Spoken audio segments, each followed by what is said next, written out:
O Senado aprovou a proposta que criminaliza a posse e o porte de qualquer quantidade de drogas. Os senadores se anteciparam ao Supremo Tribunal Federal, que também analisa o tema, mas teve o julgamento suspenso em março. No primeiro turno de votação, o placar foi de 53 votos a 9. No segundo turno, foram 52 votos a 9. Agora, o texto segue para análise na Câmara dos Deputados. A proposta inclui, na Constituição, que será considerado crime a posse e o porte, independentemente da quantidade, sem autorização ou em desacordo com determinação legal. Na prática, o texto reafirma o que já está previsto na Lei de Drogas, que determina penas para o porte e a posse para consumo pessoal. Vamos ao debate. Caio, a PEC das drogas amplia o mal-estar entre o Congresso e o Supremo Tribunal Federal? Olá, Leandro. Olá, doutor. Saudações à nossa audiência. Bom, sem dúvida nenhuma, amplia o desgaste. Mas antes de enfrentar a questão em discussão, vale a pena resgatar alguns fatos sobre essa pauta tão sensível e tão polêmica. Em primeiro lugar, é preciso reforçar que desde 2006 a lei já despenalizou o consumo de drogas. O pior que pode acontecer para um usuário é uma advertência sobre os efeitos da substância, a prestação de serviços à comunidade e o comparecimento a um curso educativo sobre o tema. Bem tranquilo. Outro fato diz respeito à opinião pública. Manchete aqui do Instituto Datafolha de 27 de março desse ano, menos de um mês. Cresce oposição a descriminalizar maconha em pequenas quantidades. Segundo a matéria, para opinar sobre o tema, os entrevistados foram informados que o STF está julgando um caso que pode descriminalizar a posse de pequenas quantidades da droga. Bom, o resultado desse levantamento aponta que 7 em cada 10 brasileiros são contra a descriminalização da maconha. Portanto, parece que, excepcionalmente, o Congresso brasileiro está alinhado à vontade popular, que é um fato a ser comemorado, né, já que todo o poder emana do povo. Contudo, certos integrantes do STF têm entendimento contrário à esmagadora maioria da população e, além de descriminalizar o consumo da maconha, os ministros querem, eles próprios, estabelecer um único critério para diferenciar usuários de traficantes. Nesse sentido, haveria um impacto gigantesco no sistema prisional brasileiro. Ele seria esvaziado. Então, é o que a gente extrai dessa reportagem especial, publicada nos idos de maio de 2023 pelo jornal O Globo. Pesquisa inédita mostra quantos condenados por tráfico poderiam ser absolvidos se porte de maconha for descriminalizada pelo STF.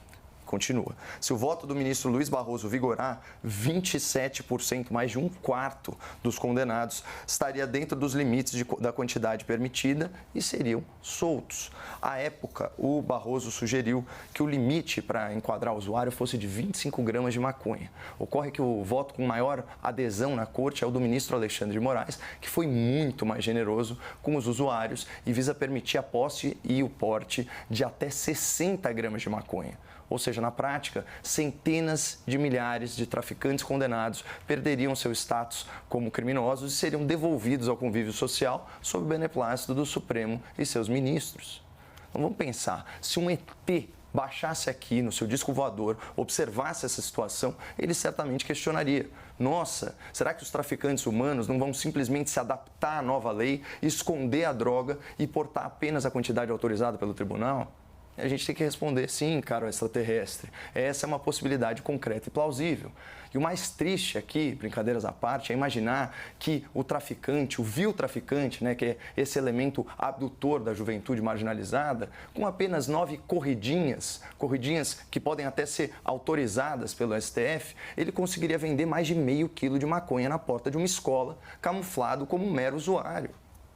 Por isso que esse critério, por isso que o critério para diferenciar o usuário do traficante, ele não pode ser fixado somente com base na quantidade de droga em posse do suspeito. A lei vigente, a lei atual, ela já estabelece vários parâmetros objetivos para que as autoridades façam essa distinção caso a caso, individualizando a conduta. Mas voltando aqui à pergunta do Leandro, a pergunta que está em debate, é evidente que essa pauta traria desgaste entre o STF e o Congresso. Afinal de contas, mais uma vez, é a Justiça querendo legislar contra a vontade popular sem se submeter ao filtro do Parlamento. Mas, enfim, Esse tem sido aí o modus operandi, né, dos progressistas da esquerda na política e no judiciário. Cortar o caminho democrático pelo atalho do tal ativismo judicial. E como diria o famoso psicólogo Abraham Maslow, para quem só sabe usar martelo, pessoal, todo problema é um prego. E assim, a separação dos poderes continua sendo marretada aqui no Brasil. Zé, a aprovação da PEC é um avanço ou é um retrocesso? Eu acredito que ela é um retrocesso dentro daquilo que eu quero fazer considerações. Mas, primeiro, vamos fazer alguns esclarecimentos. Eu sou contra o ativismo judicial, porque o ativismo judicial não foi, inclusive, produto da ideologia de esquerda ou da de direita. Ela é capturada pelas duas ideologias.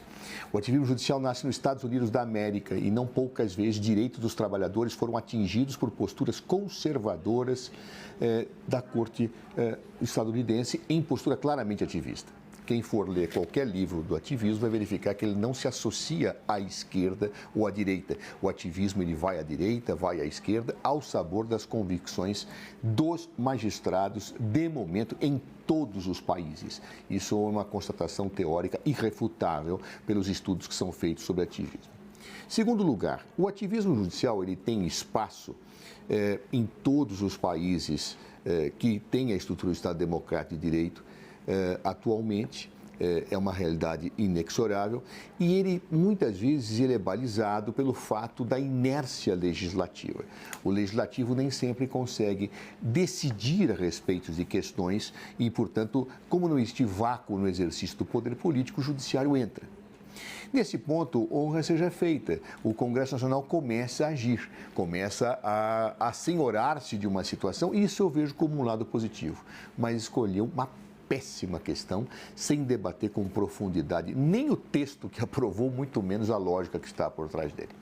Há muito tempo os especialistas sabem que gravemente no sistema brasileiro, pessoas que portam pequenas quantidades de drogas ilícitas são pessoas conduzidas ao cárcere e acabam fornecendo mão de obra útil para as organizações criminosas. Pequenos portadores, pessoas que estão lá numa festa, que tem lá, inclusive se você quiser falar, não é só o pobre, mas o rico também, que tem lá a bala, o doce, como se fala, que é a droga sintética, ele está portando uma pequena droga e essa pessoa pode ser levada ao cárcere. Pode ser levada a uma situação. Por quê? Porque, embora a lei não fechasse e não fecha ainda até hoje isto, as autoridades judiciárias tentam cada vez mais e sempre interpretar o portador da droga como traficante. Isto é uma realidade. Força-se a mão.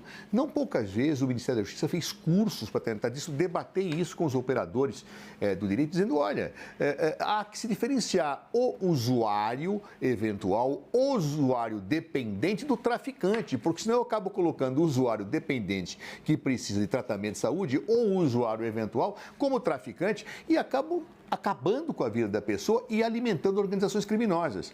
Boa parte dos presos brasileiros estão lá como pequenos portadores de droga, não é? Pequenos portadores. Os grandes traficantes não estão lá, não.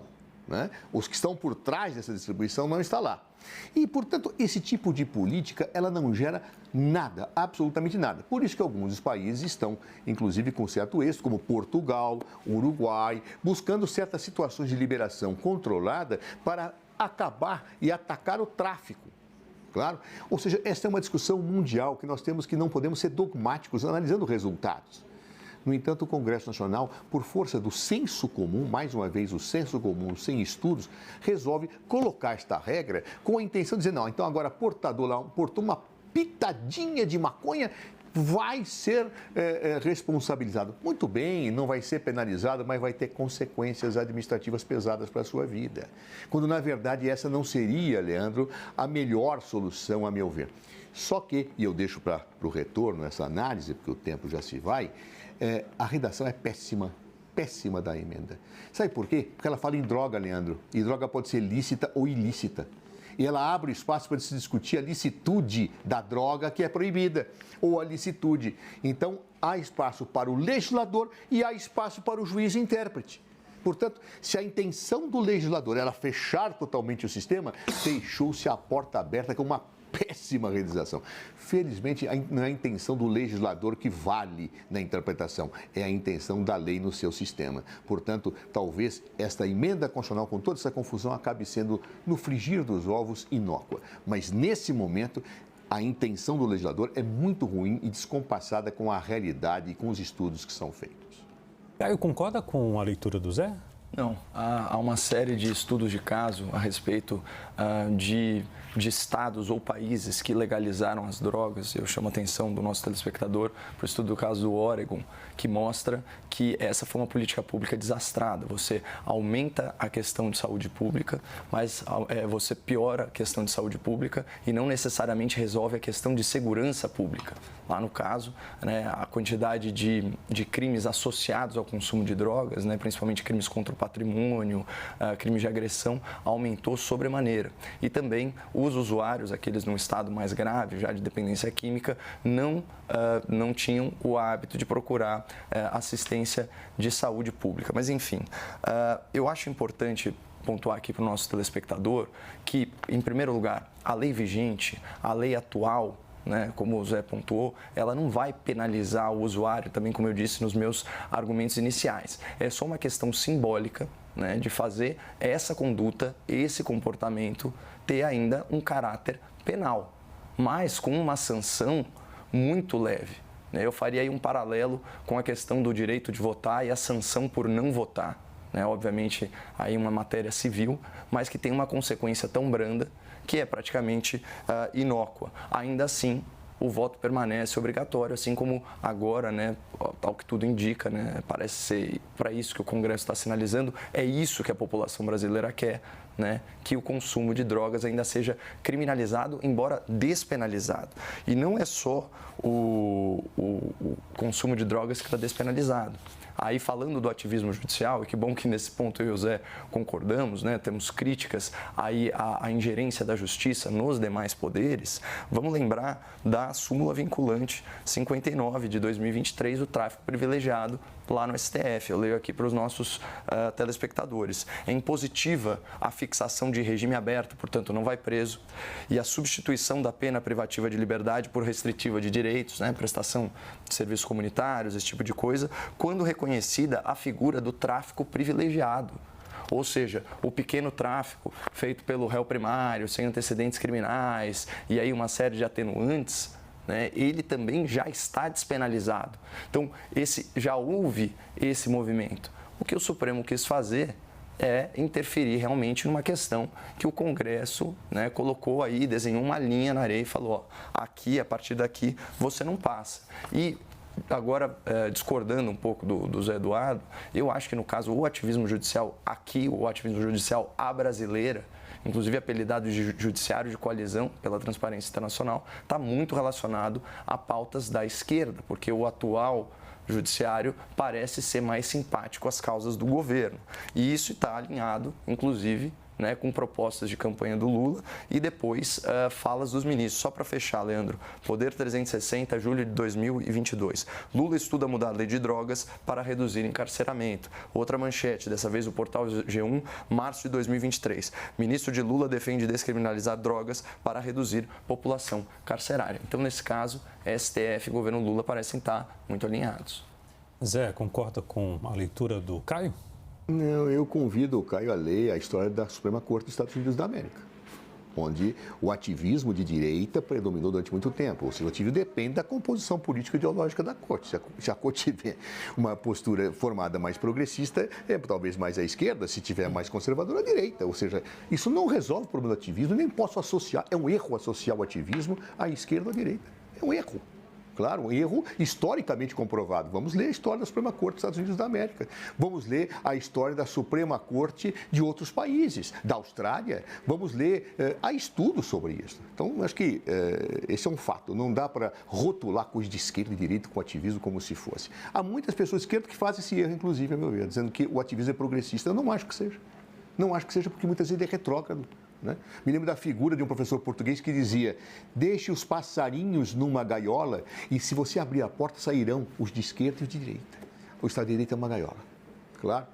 Bem, fora isto, eu também quero fazer uma observação. Eu não consigo entender esses estudos que mostram isso. Vamos olhar o efeito em Portugal. Portugal é um país que prima pela violência?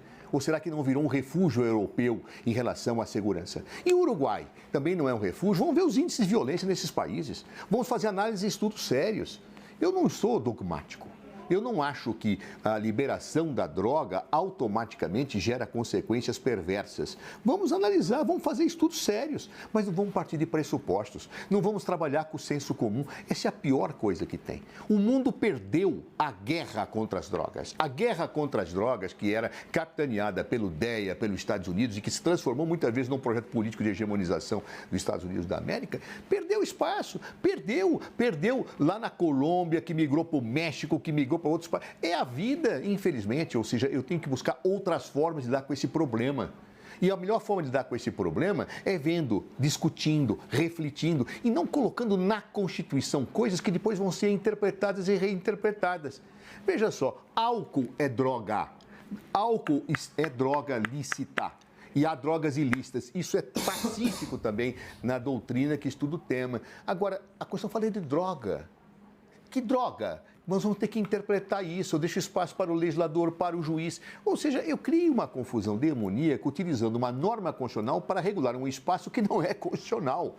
Quer fazer uma lei? Faça. Discuta seriamente, chama especialistas, debate, vamos ver a experiência de outros países, vamos ver como é que lá se resolve. Mas não é com essa situação de senso comum. Aí eu vou dar uma resposta para o judiciário. Que bom que se dê resposta. Eu acho que eu sou contra o ativismo. Mas vamos escolher as coisas certas, na hora certa, estudando as questões com cuidado. Né? Vamos parar de adotar o senso comum como balizamento de conduta legislativa. Isto é péssimo, péssimo para a democracia.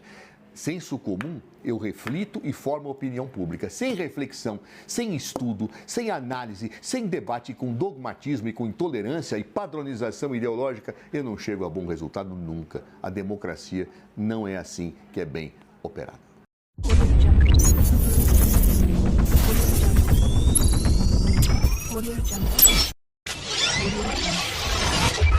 Audio Jungle.